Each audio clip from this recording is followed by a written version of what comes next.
All right.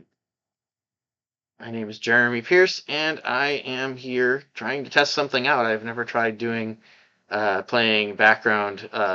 music and on one side and myself talking over it, and I'm trying to do that, just experimenting. So maybe I'll do more of these if it works well. Uh, Brand new song has been released in the last couple weeks on a new album that's coming out about a month from now. Spock's Beard is one of my favorite bands, and they have a new album coming out called The Archaeoptimist. And let me see. So here's something from their website. They've announced this new album, The Archaeoptimist. It's coming out November 21st, 2025. Uh, Nice album cover. And the single Invisible was released in September. And I'm going to be listening to that and uh, thinking through what the new era of Spock's Beard is going to be like, and trying to think through what's going on with this new they've got a sort of a new lineup. They've added a new drummer, so Ted Leonard, their singer, has uh, released a statement about this album. He says it's largely the brainchild of Ryo Okamoto, their keyboard player, and a co-writer, Michael Whiteman, who I've never heard of before. They, in the past, have had a few eras of their existence, and so I have open here right now from Wikipedia the discography. The Light, Beware of Darkness, Kindness of Strangers, Day for Night, Five and Snow. That's their Neil Morse period, 1995 to 2002. Neil Morse was their keyboard player and lead vocalist who wrote almost all of their songs during that period of time. His brother Alan Morse is their guitar player, and their drummer was Nick DiVirgilio, and the bass player is Dave Maros. All of those albums, except for the first album, The Light, also had an additional keyboard player, Ryo Okamoto. Neil Morse left the band after the Snow album in 2002, and they entered into a new period. They took a page out of the career of Genesis, and the drummer became the singer. And Feel Euphoria, Octane, Spock's Beard, and the 10 album from 2003 to 2010, Nick DiVirgilio was their front man. He still played all the drums on the albums, just like Phil Collins had done, and they added Jimmy Keegan as their drummer live. And otherwise, it was the same band as the first chunk of their career. And Nick also played a little bit of guitar and so on, and he had always been part of their vocals, but now he was the lead vocalist. And then he left the band after the 10 album. And the next period was Brief Nocturnes and Dreamless Sleep, the Oblivion Particle. Uh, those two albums had basically that same lineup. Jimmy Keegan now was the full-time drummer, and they added Ted Leonard as their singer, who also plays guitar and a little bit of keyboards. Uh, Ted had come from the Enchant band, a progressive rock band called Enchant, pretty good band, and he sort of took over as the lead singer, and he did write some songs. Some of the other guys contributed songs as well, but they also had two other um, songwriters who worked a lot with them, Stan Altemus and John Bosholt, during that period of time. Without Neil Morse's writing, those two guys helped supplement their writing quite a lot. And then Jimmy Keegan left the band. Well, shortly before that, they did a first 20 years kind of box set thing. Neil Morse and Nick DiVirgilio came back, and they did a 7-person lineup for one song, which is their best song that they ever made. But that was on that album. They did a live tour for the Snow album. They played the Snow album in its entirety with the 7-man lineup, and which was Neil left before they were able to tour that album. And so it was the first time that band had toured that album, but they now had an additional drummer and an additional guitar player and singer to join them. And that live show for that was amazing. Noise Floor came after that because Jimmy Keegan left the band.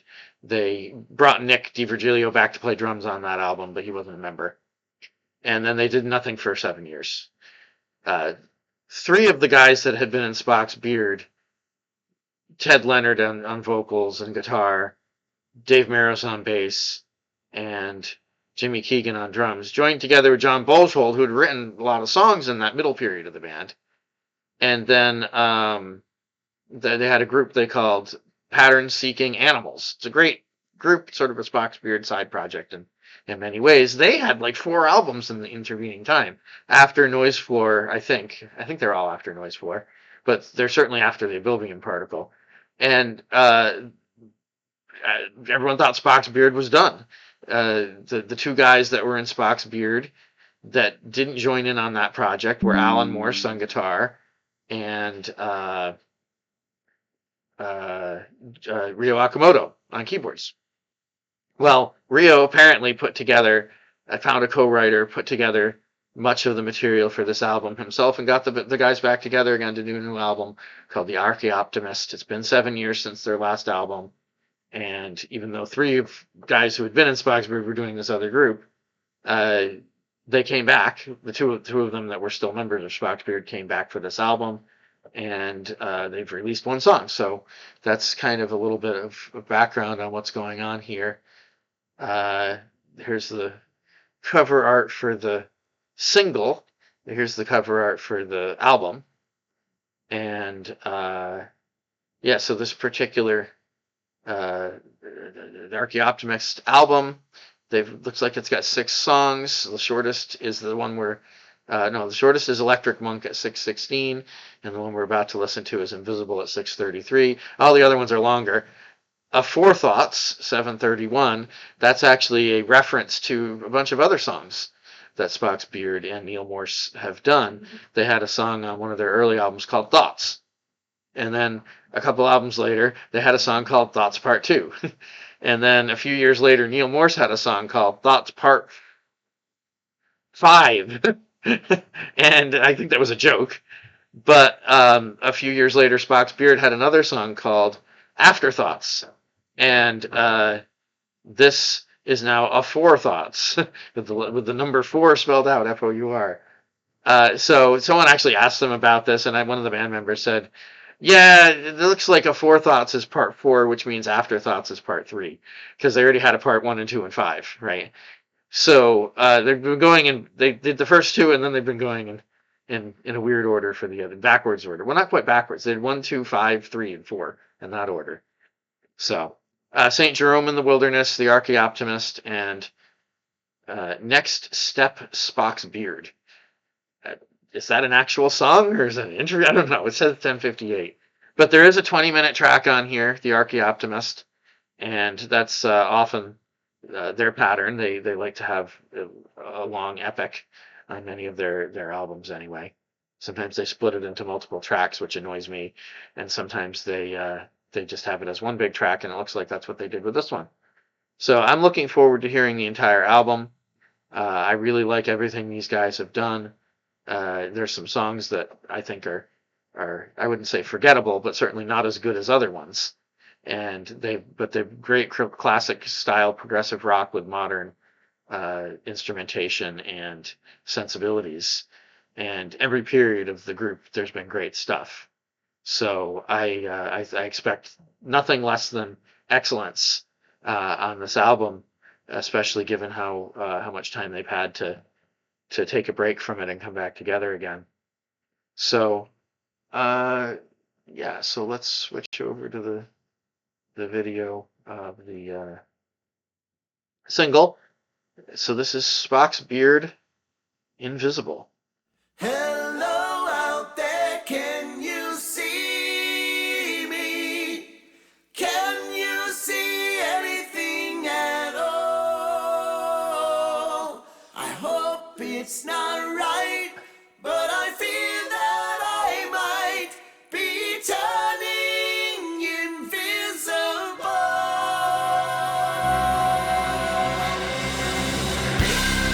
Those vocals do not sound entirely like Ted Leonard. I think some of the other people must be singing in there. It does list all of them as vocalists on this album. So, including the new drummer, who I've heard can sing pretty high. So I think some of the must have been the new drummer singing high, because it doesn't sound like any of the voices I recognize. And the melodies, harmonies, don't sound like Spock's beard to me. So Rio and his new co-writer are doing things that are different. It's definitely them. But this sounds like Spock's beard. But it also sounds different.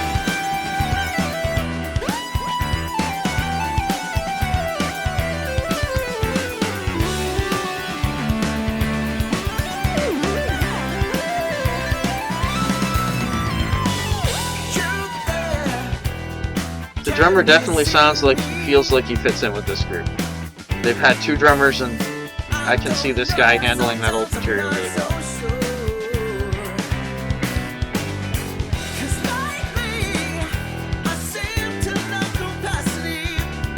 Yeah, these melodies don't sound like Spock's beard to me. So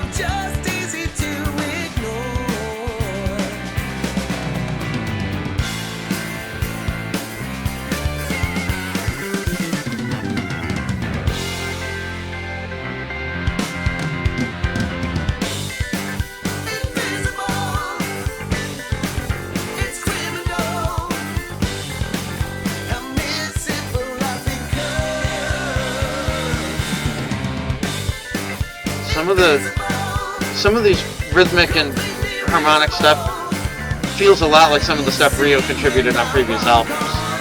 But he was not ever one of their main songwriters.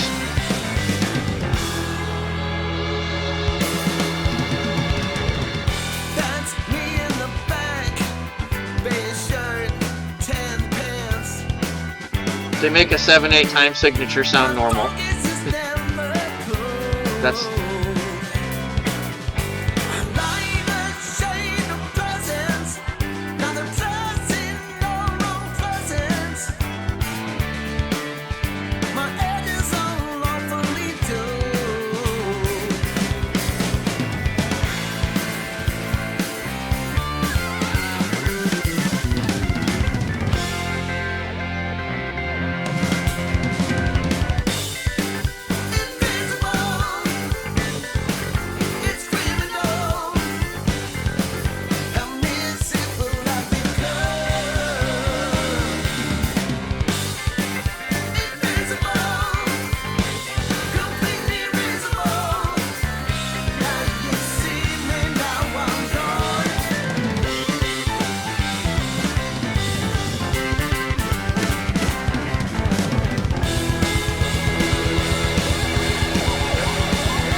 I've always appreciated the precision that these guys have with complex music.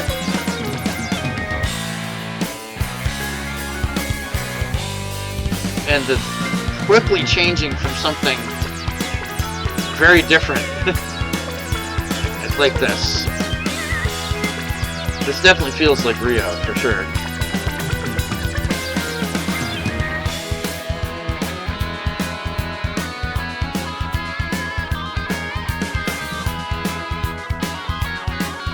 This is all Alan Morse. I mean, it's not all him. There's two guitars, one of them's not on it, but this is definitely Alan Morse's, the kind of thing he likes to do. He likes to mess with the weird sounds. Find things that the two of them can harmonize with. He's not a showboat. He doesn't like to do a lot of fast shredding, but he's capable of it. He has his melodic times, and then he has his really just sort of weird, odd stuff that he does.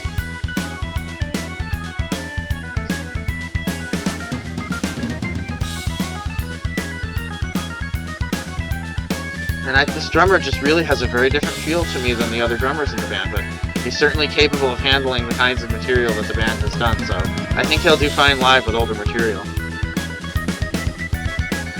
I have a hard time sometimes telling Jimmy Keegan from Nick DiVirgilio when I know they're both playing on a song. I have a hard time telling who's doing what because they're similar to each other. This guy's a bit different.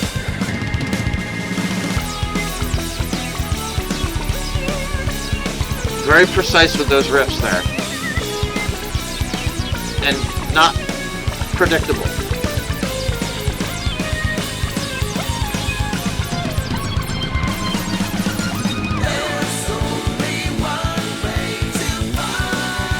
Rio's very capable of complex stuff going on when he solos, but he doesn't show off as much as a lot of keyboard players do.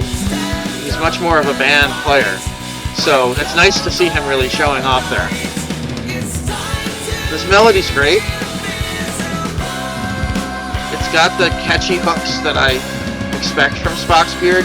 Most of the songwriters that do that for this band are the Neil Morse stuff that's early and the Jean Boschel on the middle period stuff. So I don't know if that's Rio or the new co-writer that's providing all of that, but I'm definitely thinking this album is probably, without John Boschel or Neil Morse there, are they lacking in being able to come up with the catchy melodic hooks that they've always been known for. I have complete confidence having listening to this song and thinking about those melodies. It's definitely the kind of thing that I associate with Spock's Beard, even though the melody itself doesn't feel like a Spock's Beard melody. So I think the way this new co-writer is going to be adding a lot of fresh stuff for this album. I'm looking forward to it. So in any case, the album will be released on November 21st. As I'm recording this, it's October 25th, so a little less than a month. And the album was called Archaeoptimist. That song was called Invisible. It doesn't stand out to me as an incredibly amazing piece of music, like some of the Spock's Beard stuff that they've done in the past, but this is also the opening track to whet your interest in the rest of the album. I'm expecting probably the Archaeoptimist is going to be the really outstanding epic thing. And given what the first or the other ones in the series of Thoughts have been like, a Four Thoughts is likely to be odd. Lots of weird changes between different time signatures. There's often a lot of harmonic stuff going on with we heard a little bit of that in this song, but it's lots of counterpoint and things like that. The Thoughts series has a lot of influence from really medieval singing.